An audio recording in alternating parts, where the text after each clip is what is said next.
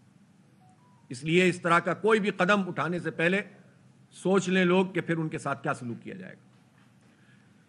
پھر اس کے بعد ہم نے جو بجلی کی قیمتوں میں کمی کی گئی ہے اس پر بات کی، اور یہ ٹھیک ہے، ہم نے اس کو ویلکم کیا ہے، خیر مقدم کیا ہے جو 7 روپے 41 پیسے کمی ہے. لیکن ہم نے پرائم منسٹر سے بہت واضح طور پر یہ بات کہی ہے کہ بنیادی ٹیرف میں کمی ہونی چاہیے، جس کو انہوں نے سیکنڈ کیا کہ ہاں ٹھیک ہے. پھر ہم نے ان سے یہ بھی کہا کہ یہ کمی بالکل ابتدائی ہے اور مزید بہت گنجائش موجود ہے. اتنی آئی پی پیز ہیں، ان سب سے نیگوشیٹ کریں اور اس کا جو اثر ہے وہ بجلی کے بلوں میں آنا چاہیے. بجلی کے بل درست ہو جائیں گے تو معیشت کو جنون استحکام ملے گا. صحیح بات یہ ہے کہ اس وقت حکومت جتنے بھی اعداد و شمار پیش کر دے، جب آپ بازار میں جاتے ہیں اور گھر کا سودا خریدتے ہیں اور اپنی تنخواہ کو دیکھتے ہیں اور اپنے بلوں کو دیکھتے ہیں تو پتہ چل جاتا ہے کہ ملک میں مہنگائی کی شرح کیا ہے. یہ حکومت کے بتانے سے شرح کم نہیں ہوتی مہنگائی کی. یہ ہماری قوت خرید اور جو حالات ہوتے ہیں گروسری سٹور پر، اس سے پتہ چلتا ہے کہ مہنگائی ہے کہ کچھ چیزیں سستی ہو گئی ہیں. کوئی ایک چیز بھی سستی نہیں ہو رہی ہے.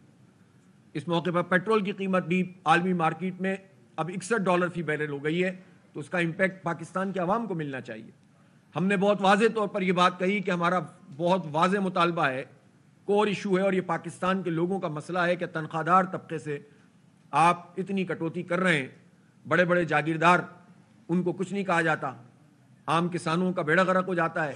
بڑے جاگیردار مزے کر رہے ہوتے ہیں، ان سے انکم ٹیکس نہیں لیا جاتا. اور تنخواہ دار آدمی، پروفیشنل آدمی، اس کے تنخواہوں سے اتنے ڈائریکٹلی جو ہے وہ ٹیکس کٹ جاتا ہے. اس سلیب کو ریوائز کریں. انہوں نے ہم سے کہا تو ہے کہ ہم اس پر کام کر رہے ہیں. پی رہنما ڈاکٹر عبد المالک بلوچ کہتے ہیں کہ نواز شریف بلوچستان کے مسائل کے حل کے لیے کردار ادا کریں. مسلم لیگ نون کے قائد سے ملاقات کے بعد میڈیا سے گفتگو میں کہا کہ میاں صاحب نے جیسے 2013 میں بلوچستان کے مسائل حل کیے اب بھی کریں. رہنما مسلم لیگ نون سعد رفیق نے کہا نواز شریف نے ڈاکٹر مالک کو یقین دلایا ہے وہ بلوچستان میں امن و استحکام، تعمیر و ترقی کے لیے کردار ادا کریں گے. نواز شریف صاحب اور اس کی ٹیم کے خدمت میں عرض کی ہے، بلوچستان کا جو صورتحال ہے اس میں آپ کا کردار بہت ضروری ہے. بی این پی مینگل کا دھرنا اس میں کردار ادا کرے، بلوچستان کے سیاسی قائدین سے ملے تاکہ بلوچستان کا جو ایشو ہے اس کو ہم جس طریقے سے 2013 میں میاں صاحب نے انیشیٹیو لی تھی اسی طرح اس کو ہم ایمیکیبلی حل کریں. ڈاکٹر مالک بلوچ صاحب نے بلوچستان کی تازہ ترین سیاسی صورتحال پر بات کی. نواز شریف صاحب نے ڈاکٹر مالک بلوچ صاحب کو اور ان کی پارٹی کے لیڈرز کو یقین دہانی کرائی ہے کہ وہ بلوچستان کے امن کے لیے، استحکام لانے کے لیے، جمہوری رویوں کے فروغ کے لیے، تعمیر و ترقی کے لیے اپنا سیاسی اور جمہوری کردار ادا کریں گے. وزیر اعلیٰ پختونخوا کا کہنا ہے NFC ایوارڈ میں صوبے کا حق نہیں دیا جا رہا. 256 ارب سے زیادہ کی رقم ہمارا حق ہے. اس حق کے لیے آئینی جنگ لڑ رہے ہیں. ہر فورم پر آواز اٹھائیں گے، عدالتوں میں بھی جائیں گے. دعوے سے کہتا ہوں خیبر پختونخوا پاکستان کا امیر ترین صوبہ ہے.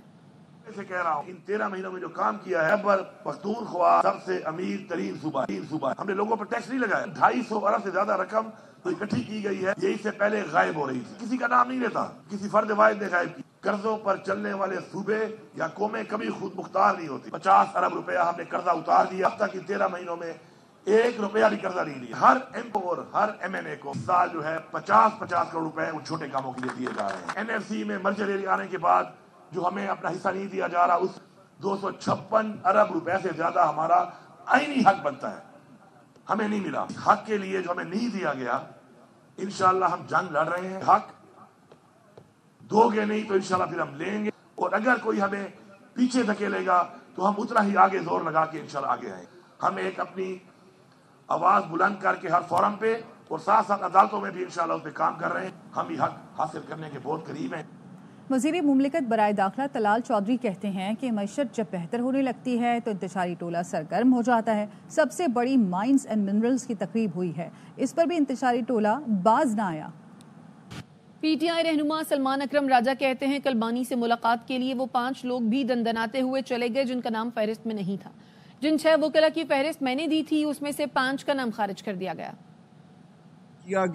کہ فیملی میں سے کہا گیا کہ 2 بہنیں جا سکتی ہیں, ایک بہن علیمہ بھی نہیں جا سکتی, اور وکلاء میں جو لسٹ میں نے دی تھی 6 وکلاء کی اس میں سے 5 کو خارج کر دیا گیا, مجھے روک دیا گیا اور 5 لوگ دندناتے ہوئے اندر چلے گئے. یہ غلط تھا. 5 نام بالکل غیر متعلق تھے, وہ اس لسٹ میں شامل نہیں تھے, ان کو نہیں جانا چاہیے تھا. اور ظاہر ہے میں منظور نظر نہیں ہوں نا, اس کا تو یہی مطلب ہوا نا. غلط ایک روایت ہے, ہر بندہ آ کے یہ بول دے مجھے بلایا تھا, کوئی یہ روایت نہیں ہے. کسی کو اس کی خلاف ورزی چاہیے. سلمان اکرم راجہ نے جو تنازع کھڑا کیا ہے اس پر افسوس ہے.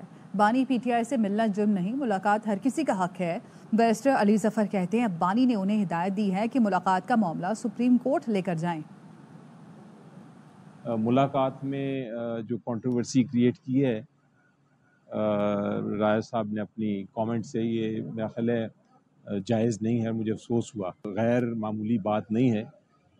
جب بھی ٹیوزڈے کو میٹنگ ہوتی ہے بہت سارے لائرز جاتے ہیں, ان میں سے کچھ اندر سے کال ہوتے ہیں, کچھ نہیں ہوتے, لیکن یہ کبھی نہیں ہم نے کیا کہ ہم اس پہ کسی پہ انگلی اٹھائیں.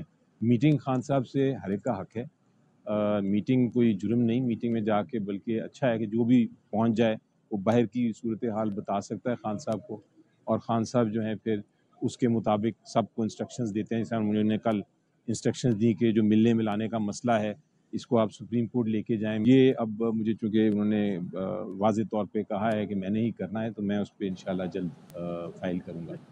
بلوچستان میں خون کی ہولی کھیلنے کی قیمت دلی سے مقبوضہ کشمیر تک ادا کرنا ہوگی. وزیر اعظم آزاد کشمیر چودھری انوار الحق کا اسلام آباد میں کشمیر کانفرنس سے خطاب. کہا کینیڈا سے بلوچستان اور آزاد کشمیر تک راہ دہشت گردی اور ٹارگٹ کلنگ کر رہی ہے. بلوچستان میں پاکستانیوں کے خون سے ہولی کھیلو گے, اس کی قیمت تمہیں دلی سے لے کر مقبوضہ کشمیر کے اندر تک ادا کرنی پڑے گی.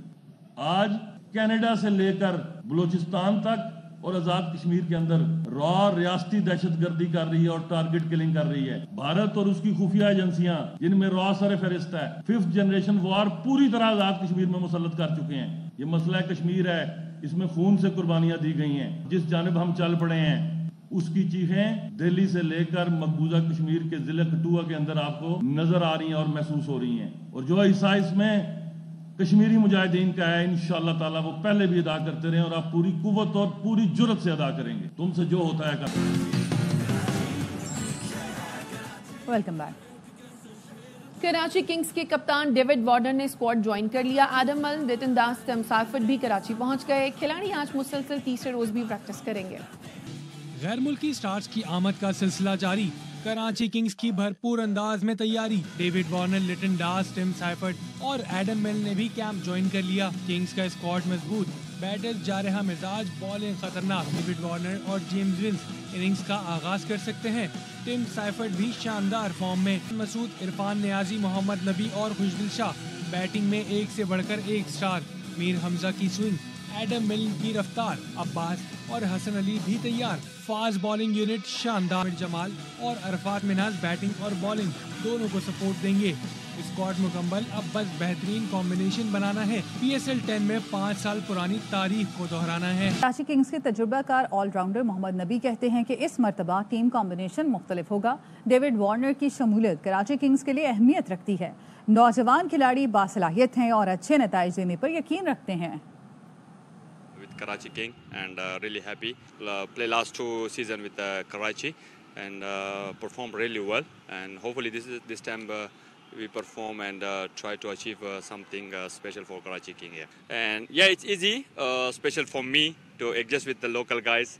And also it's a lot of talent here in Karachi King. The environment when he want really chill.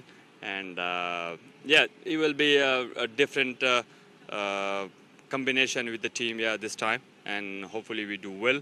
And also with Ravi Alto I played, and now he is a coach, and he understands how to play, how to manage the team as well.